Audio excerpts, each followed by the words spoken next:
Hello everyone, आज है 27 फरवरी और आज इस वीडियो में हम बात करने जा रहे हैं वोडाफोन आइडिया के बारे में।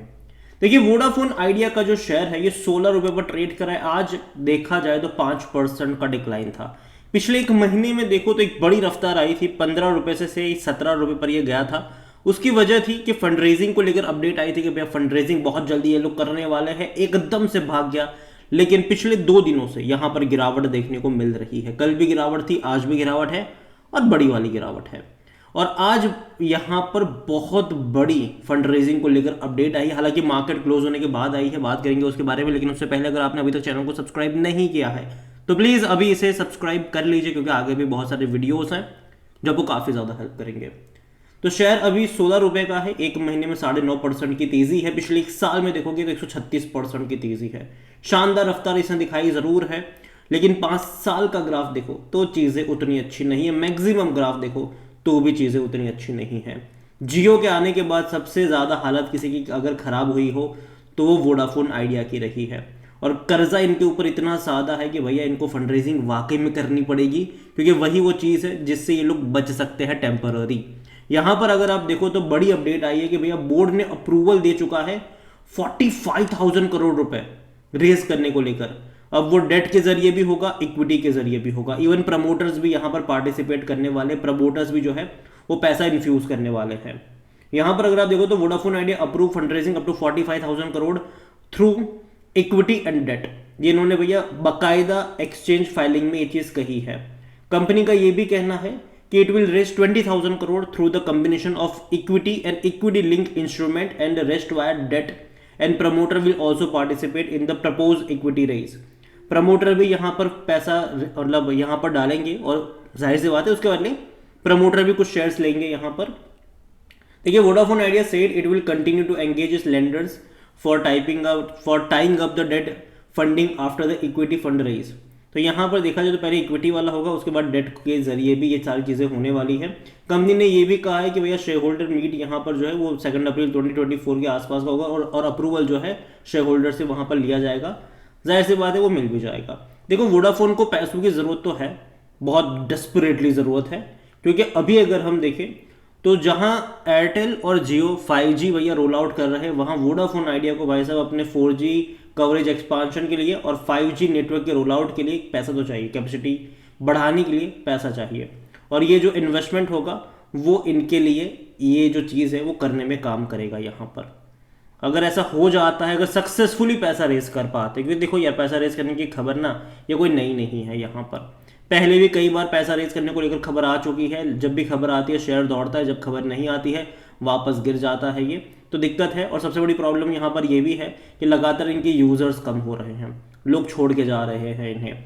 और कंपनी का वॉल्यूम्स अगर देखोगे तो भाई साहब 73 करोड़ से भी ज्यादा के शेयर्स आज ट्रेड होते नजर आए। बड़ी क्वांटिटी में ट्रेडिंग चल रही थी, बहुत बड़ी क्वांटिटी में 73 करोड़, छोटा नंबर नहीं है ये। और जहां तक बात करें तो according to Moneycontrol user 3% लोग कह रहे हैं बेचो और भाग जाओ, बाकी हर कोई कह रहा है खरीदारी करिए है तो बने रहो या फिर खरीदारी कर सकते हो। कंपनी देखो नंबर्स बहुत ज़्यादा वीक है इनके। पिछले 5 सालों में कोई ग्रोथ नहीं है, रेवेन्यू वाइज भी नहीं है, और प्रॉफिट तो भूल ही जाओ, कंपनी लगातार नुकसानी में ही चल रही है। इवन अगर आप क्वार्टर ऑन क्वार्टर भी देखोगे तो भी ग्रोथ नहीं है, रेवेन्यू वाइज भी नहीं है। देखो आरपूज अगर आप देखो तो पिछले कुछ टाइम में इनके बड़े जरूर से, लेकिन वही है ना कि आरपूज थोड़े बहुत बढ़ गए, लेकिन उससे ज़्यादा यूजर्स छोड़ के चले गए। पहले जितने यूजर्स थे भैया हर महीने हर रोज इनके यूजर्स कम हो रहे हैं और जियो के और एयरटेल के बढ़ रहे हैं।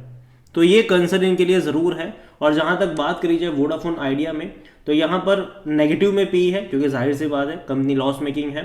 कोई भी एनालिस्ट खरीदारी की बात नहीं कर रहा है। देखो यहाँ पर अभी जो भी हो रहा है शॉर्ट टर्म के लिए वो सिर्फ और सिर्फ यहाँ पर स्पेक्यूलेटिव कह लो या फिर इनके ऊपर कह लो कि भैया किस तरीके से पैसा रेज कर पाते हैं, इसके ऊपर चीज़ें टिकी हुई है। अगर कर लेंगे पैसा रेज तो बहुत बड़ी बात होगी, नहीं कर पाएंगे तो भाई साहब दिक्कत होगी। यहाँ पर फिनेंशियल्स अगर आप देखोगे इस कंपनी के तो आपको उतने ज़्यादा एक्साइट नहीं कर रहे हैं। 10,000 करोड़ के आसपास के इनके रेवेन्यू है और कंपनी हर क्वार्टर में 8 से 9,000 मतलब 7 से 8,000 करोड़ का लॉस कर रही है, भारी लॉस कर रही है।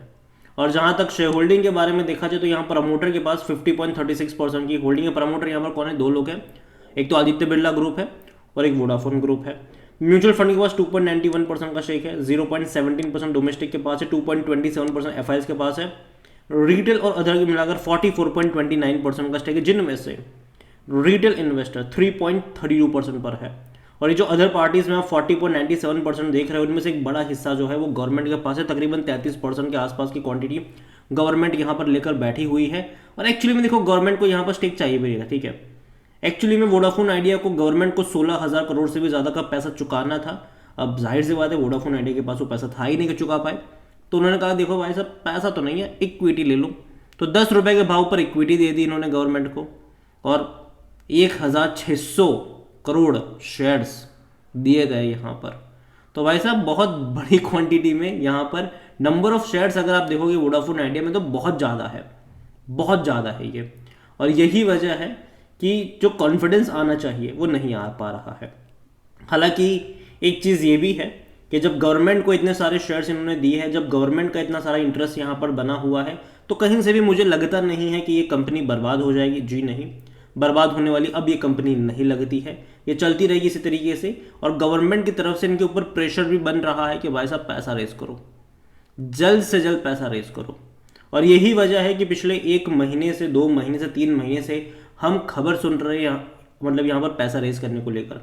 और अब प्रमोटर्स भी इसमें पार्टिसिपेट कर रहे हैं, और देखो इनको करना पड़ेगा, प्रमोटर को भी पार्टिसिपेट करना पड़ेगा। अगर प्रमोटर कॉन्फिडेंस दिखाएंगे तो बाकी लोग कॉन्फिडेंस दिखाएंगे यहाँ पर। और मुझे लगता है कि देखो यहाँ पर वोडाफोन आइडिया जहाँ तक बात हुई है इस कंपनी को लेकर, तो फंडामेंटल्स डेफिनेटली काफ़ी हिले हुए हैं। कर्जा अगर आप देखो तो 2 लाख करोड़ से भी ज़्यादा का कर्जा है इनके ऊपर, जिनमें से बैंक्स का भी कर्जा है, इसके अलावा इंस्टीट्यूशंस का भी इनके ऊपर कर्जा है। अगर आप देखो तो वोडाफोन आइडिया के शेयर में जब तेज़ी आई थी तब इंडस टावर के शेयर में भी तेज़ी देखने को मिल गई थी, क्योंकि वोडाफोन आइडिया से इनको पैसा लेना है। तो जाहिर सी बात है वोडाफोन आइडिया वो चुका नहीं रहा है, तो इनको भी पैसा मिल जाएगा अगर पैसा रेस हो जाता है। यहाँ पर देखो 45,000 करोड़ बहुत बड़ा अमाउंट होता है ये। और अगर वाकई में सक्सेसफुली अगर 45 भी नहीं लेकिन अगर 20,000 करोड़ भी ये लोग रेस कर लेते हैं, तो मेरे हिसाब से शॉर्ट टर्म के लिए एक तेज़ी आप एक्सपेक्ट करोगे यहाँ पर। लेकिन बाद में वही होगा जो हर बार हुआ है। अभी रिसेंटली भी जब खबर आई थी फंड रेज को लेकर तो ये भाग गया 2 दिन, बाद में क्या हुआ खबर नहीं थी। ये 2 दिन लगातार गिरा है, ये लगातार 5-5% गिरा है ये। तो ये कंसर्न यहाँ पर ज़रूर रहेगा कि यहाँ पर जो खरीदारी के मौके हैं वो डेफिनेटली बनेंगे, लेकिन गिरावट के बाद बनेंगे। मेरे हिसाब से अगर आपके पास है तो होल्ड कर सकते हो, यहाँ पर उतनी ज़्यादा प्रॉब्लम मुझे लगती नहीं है अगर सब कुछ सही रहा तो। अगर सब कुछ सही नहीं रहा तो भाई साहब और गिरेगा ये, ठीक है। यहाँ पर डिपेंड करता है, देखो आप अगर यहाँ पर खरीदारी कर रहे हो तो पहली चीज़ तो ये कि आपको लगता है कि अगर पैसा रेज कर पाएंगे तो डेफिनेटली यहाँ पर बाई कर सकते हो। लेकिन अगर आपको लगता है कि यार पैसा रेज नहीं कर पाएंगे, दिक्कत आ जाएगी बीच में, क्योंकि पहली बार नहीं हुआ है, ठीक है। लंबे समय से बोल रहे हैं पैसा रेज करेंगे पैसा रेज करेंगे, लेकिन कभी हो नहीं पाया यहाँ पर। तो अगर वाकई में दोबारा से भी अगर इस तरीके का खेला हो जाता है तब फिर वापस से नीचे की तरफ भी जाएगा।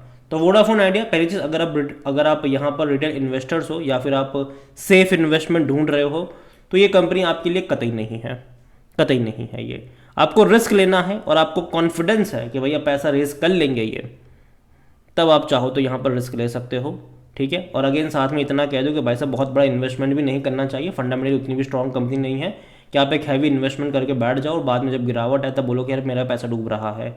यहाँ पर बहुत ज़्यादा रिस्क इन्वॉल्व है, तो इस चीज़ के बारे में ध्यान रखिए और उसके बाद ही कोई फैसला यहाँ पर आप लीजिएगा।